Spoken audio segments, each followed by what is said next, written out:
In the Soul series, there are many sad bosses, where fighting them feels heavy and painful. But Maiden Astraea is one of the few Souls bosses where the game purposely makes you feel like you are the evil one. You are the monster. In this video, we are going to take a look at the genius of the Maiden Astraea boss fight. We will deep dive into her tragic lore. Then we will deep dive into the presentation leading up to the boss fight, and how the game makes you feel like you are the villain. Finally, we will take a look at the boss fight itself, and why it might be one of the most tragic boss fights of all time. This is Maiden Astraea, the boss that makes you feel like you are the final boss. So before we get into the boss fight itself, who is Maiden Astraea really? And why does knowing her actual story make that fight feel completely different? In Demon Souls, the Church of God is Boletaria's main religious institution that worships God, teaches miracles, and officially opposes demons and soul arts. Maiden Astraea is introduced as the sixth saint of the church, a high-ranking holy woman recognized for her strong faith and miracles. She serves as a formal representative of the church, carrying its authority and teachings into the world. Many people in Boletaria trust her name and believe she acts in line with the will of God. She comes from the same Western Highlands region as the Vinland family, which is why knights like Garl Vinland are connected to her. At some point before the events you play, Astraea hears about the Valley of Defilement. The valley is used as a place to send people that the rest of the world does not want to deal with anymore. The sick, the cursed, criminals, unwanted children, and other outcasts are brought there and left to survive on their own. This place, it's a proper heap of rubbish. All the rot of the world, living or not, ends up here. By going there, she leaves the safety of the church and chooses to live under the same conditions as the people everyone else abandoned. Then the deep fog spreads across Boletaria, and it reaches the valley as well. The outcasts in the valley, who were already barely surviving, now suffer even more, as their souls are attacked and twisted by demons. Astraea keeps praying and stays with them, but nothing she does as a saint changes their situation in any meaningful way. So she decides to sacrifice everything she was, her sainthood, her belief, and her humanity, and takes a demon soul into herself, believing that becoming a demon is the only way left to ease their suffering. She uses that power to take their souls, remove their pain, and create a kind of warped peace in the valley, where they can live under her protection without feeling the full weight of their misery anymore. That decision is what turns her into the archdemon of the Valley of Defilement. From the church's perspective, she has completely betrayed her role, abandoned her faith, and started using demon power to rule over the very people she was supposed to guide. Have you heard the rumors about Astraea of the Valley of Defilement?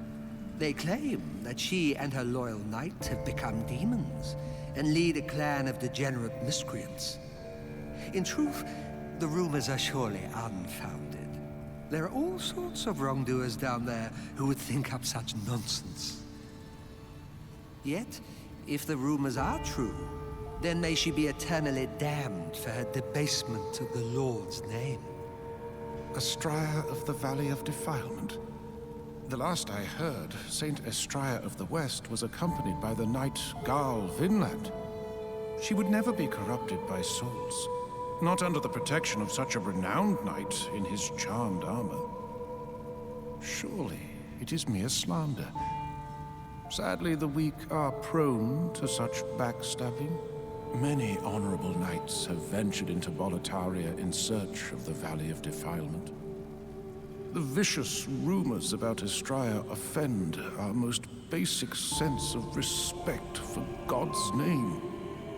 However, none of these great knights have made it back.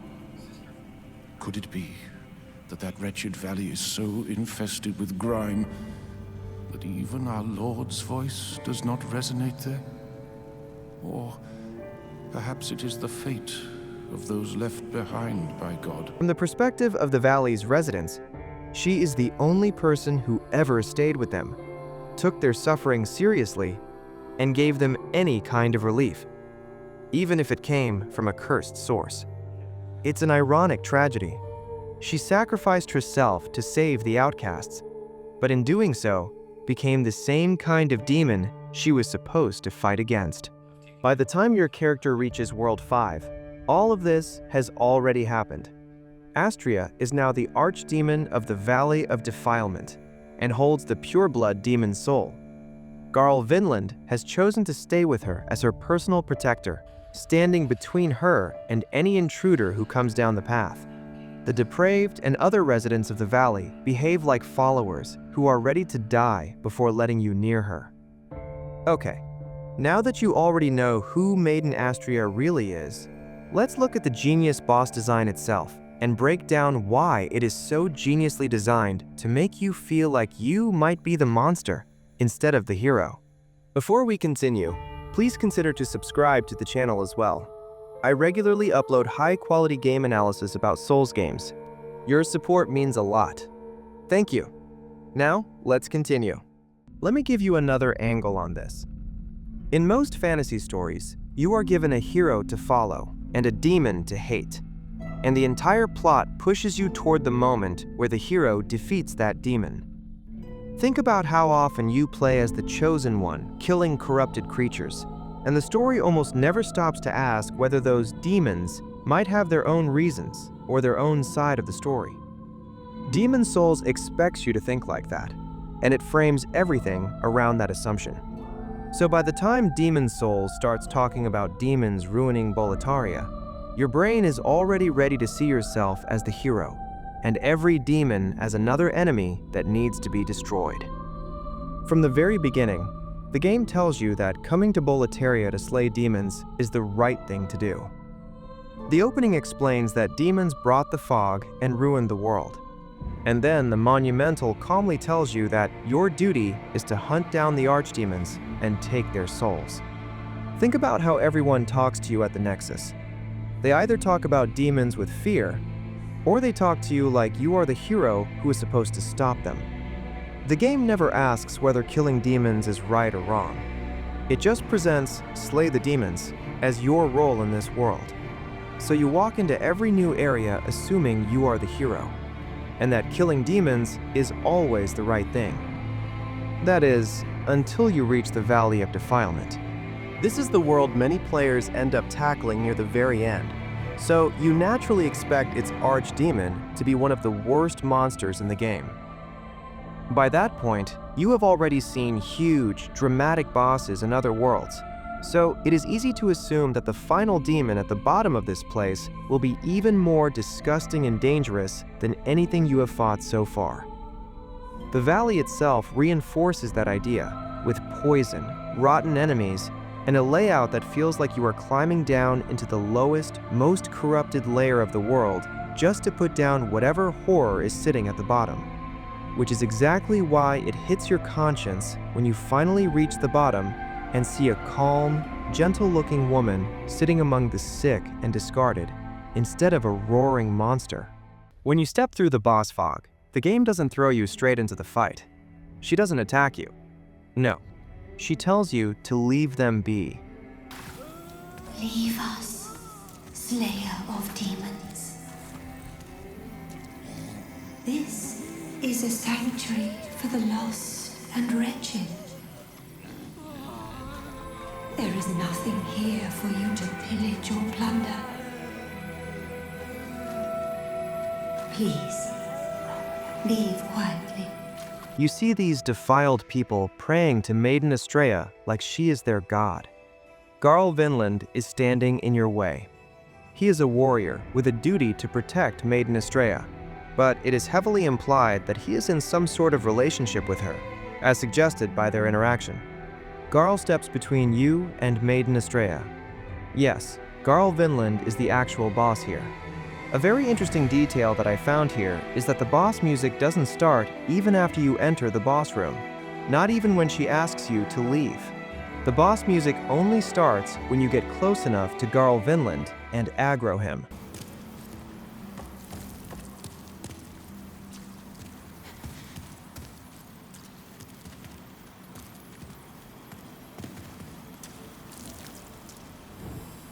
I shall let no harm come to dearest Astraea. May you rot in the deepest depths of this swamp.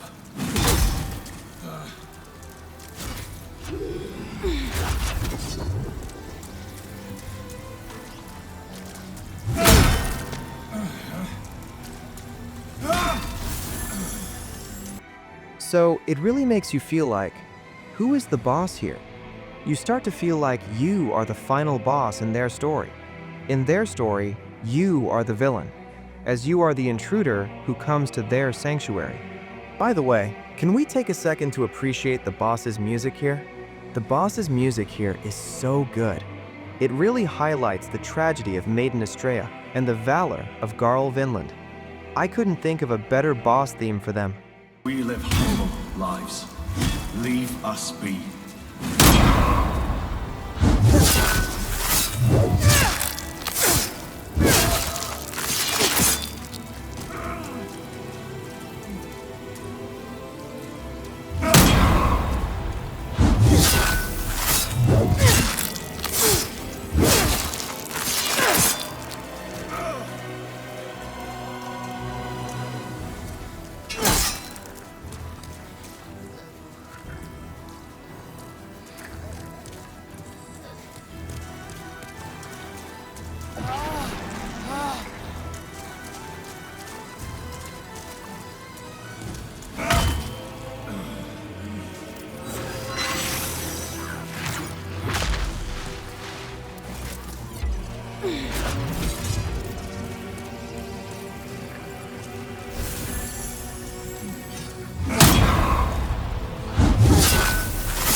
The fight with Garl Vinland itself is pretty straightforward.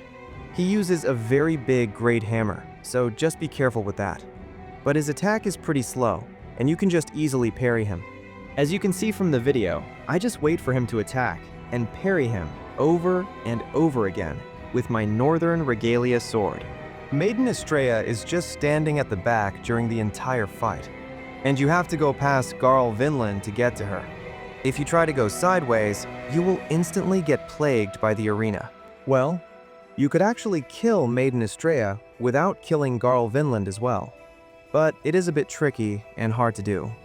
But you do get a secret interaction if you succeed. I will show that to you later in this video. After you kill Garl Vinland, the fight is essentially over, and the music suddenly changes to be even sadder. To make it even more tragic, Maiden Astraea stops fighting you. You just brutally murdered her loved one right in front of her. You can just go straight to her and talk to her, and she will commit suicide. You.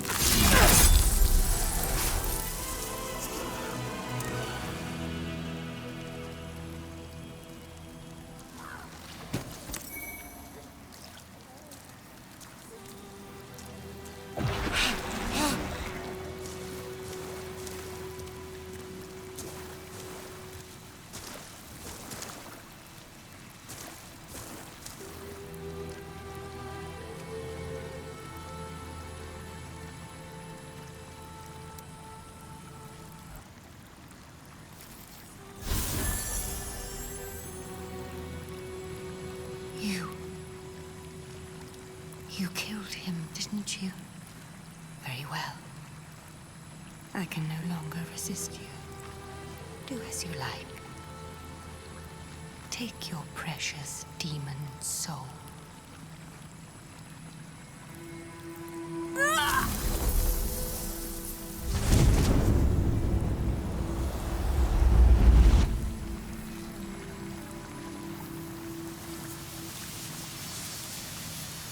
You can also kill Maiden Astraea first, and if you do, the same will happen to Garl Vinland. He will kneel and stop fighting. You just killed his loved one right in front of him. Now, he has no more reason to live. What a tragic story. Abandoned us. Is that not punishment enough?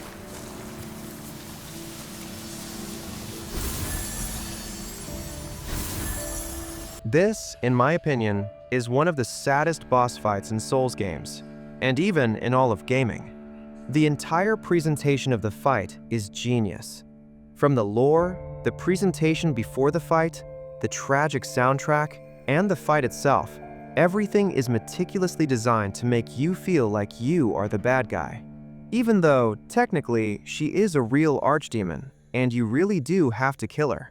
But she has her own selfless reason to be a demon.